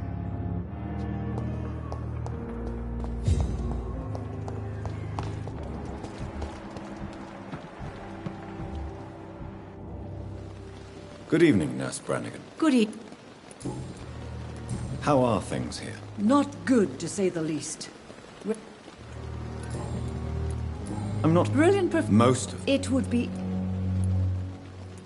Is there anyone that stands out? Well, I have never met someone as dedicated as Dr. Tippett. He should be a standard for us all here. If only he were younger.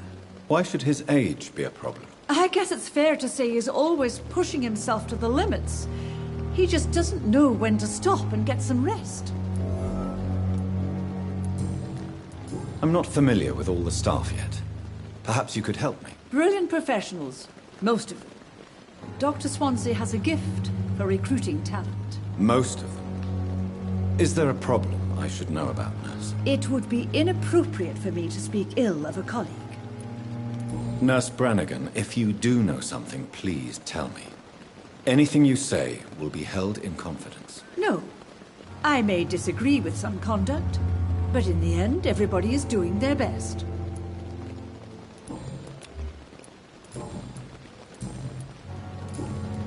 Goodbye, Nurse. Call...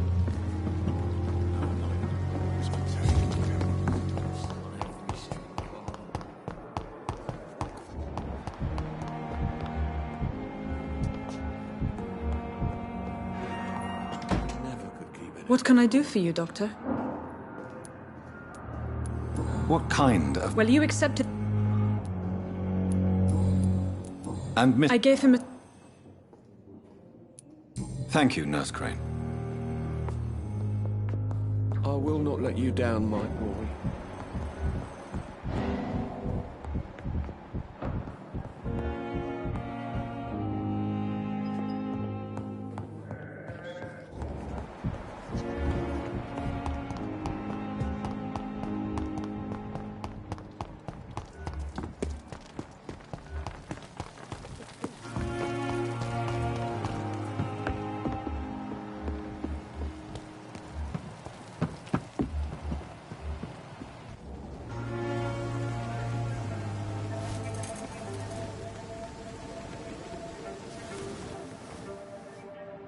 How can I be sure I'll not find your unconscious body in the house again? I promise you, you'll not find my unconscious body. For God's sake, how can you say such a thing? How can you refuse to listen? I tried to warn you for so long. No, I won't let my only son die. You promised me you'll stay alive. Your son lied to you, like the whole world lies to us.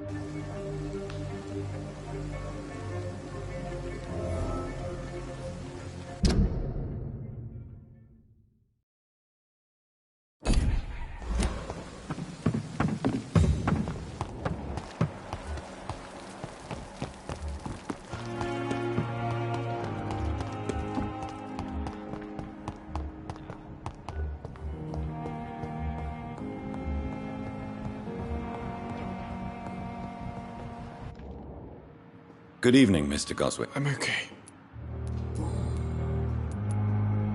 Why did your mother have you hospitalized here? She seems convinced this is a bad hospital. My mother just wants the best for me. She won't rest while I'm here. She'd go all the way to hell and back to help me. Is your mother bothering you? As your doctor, I can ask her to leave you alone if you would prefer. That's tempting, Doctor. But you have no idea what my mother is capable of. She would tie herself to my bed if you asked her to leave. Pembroke Hospital may look unorthodox, but rest assured you're in good hands here. It's not me you have to convince, Dr. Reed. It's my mother. How painful is your throat, Mr. Goswick? So painful I'd rather not talk at all, Doctor. I'll let you get some rest, then. I'm willing to give you the benefit of the doubt. Don't waste your time with me.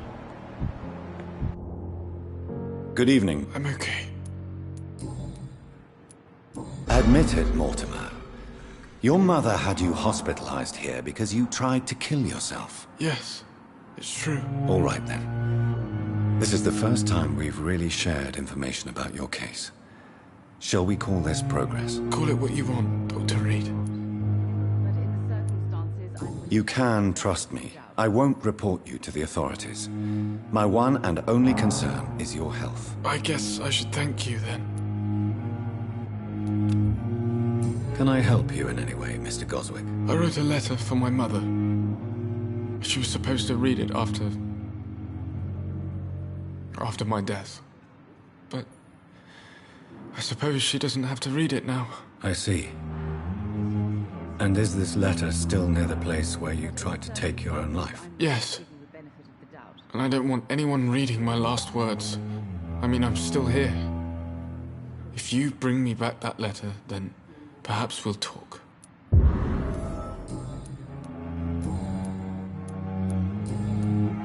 How so painful. I'm sure you realize a doctor and his patient have to communicate, sir. Would it help if I gave you some paper and a pen? Not really. I see. Then maybe it's not just your throat that hurts, Mr. Goswick. Perhaps your sore throat is just the consequence of something more hurtful. Yes, maybe. But I don't want to talk or even write about it now. This hospital seems to be falling apart. I have to go now. Don't waste your time with me. Good evening, Doctor.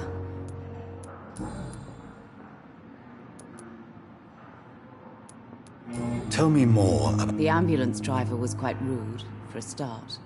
And that... What do you mean? She managed to secure a bed for my son despite the epidemic. It was a relief, but it wasn't cheap. She charged you for a bed? Yes, and I paid without question. I don't expect...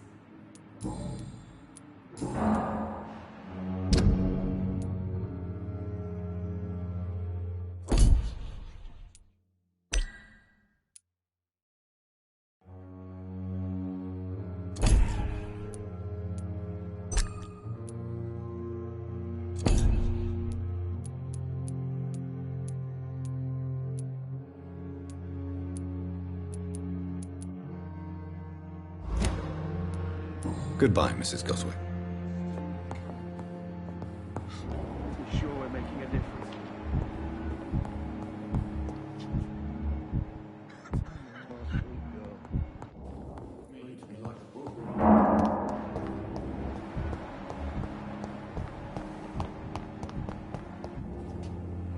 Good evening. Good evening, Doc.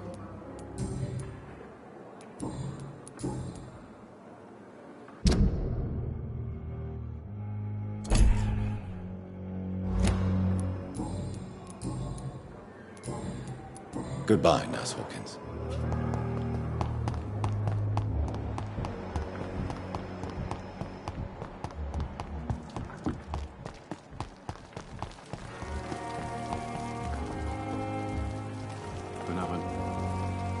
Good evening, Milton. Good evening, Doctor.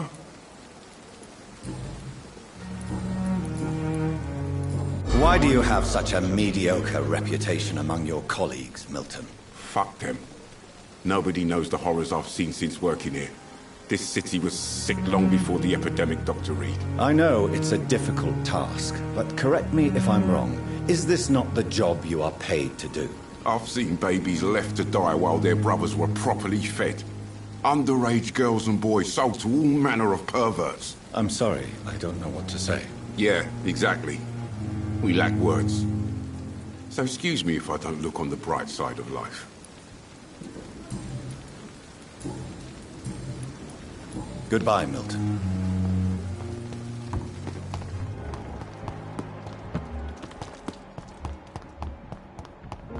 You disgust on Good evening, sir. Can I help you? Unless you're here to fix my face. No. I don't think you can help me. I'm Dr. Reed. I've recently taken the position of head surgeon here.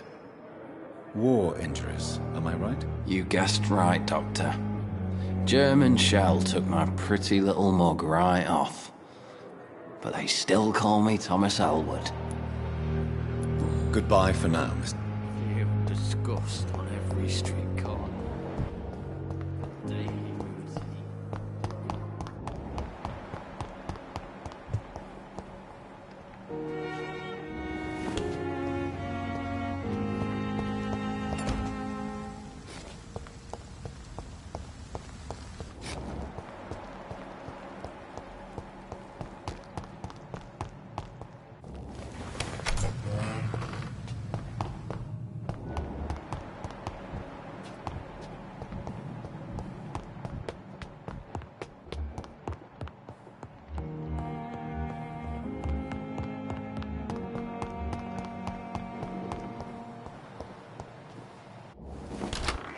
This must be the place.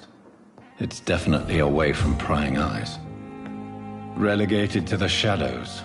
A kingdom of my own. At least I won't be sleeping in a coffin.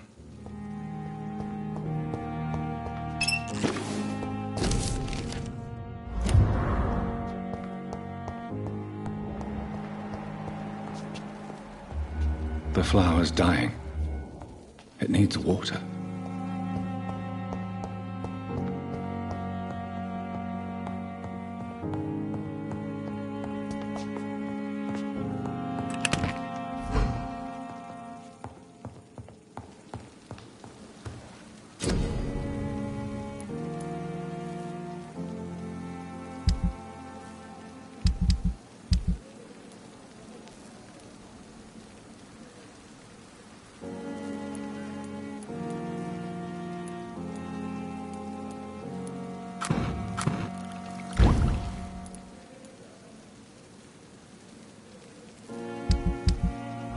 William Bishop's blood is much more unstable than human blood and shows extensive mutation.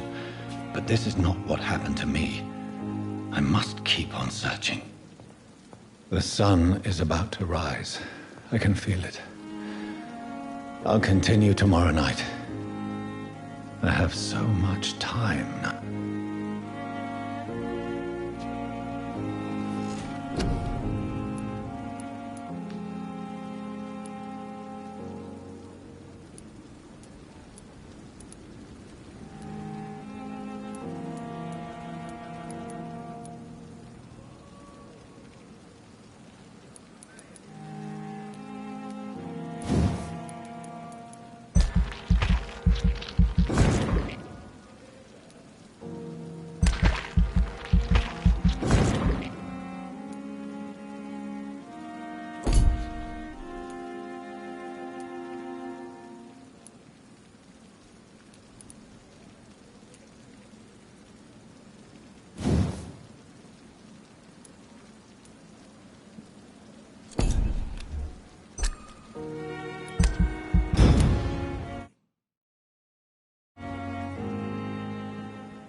If I'm to stay here until my research is complete, I'd better learn to hide my true nature from the mortals.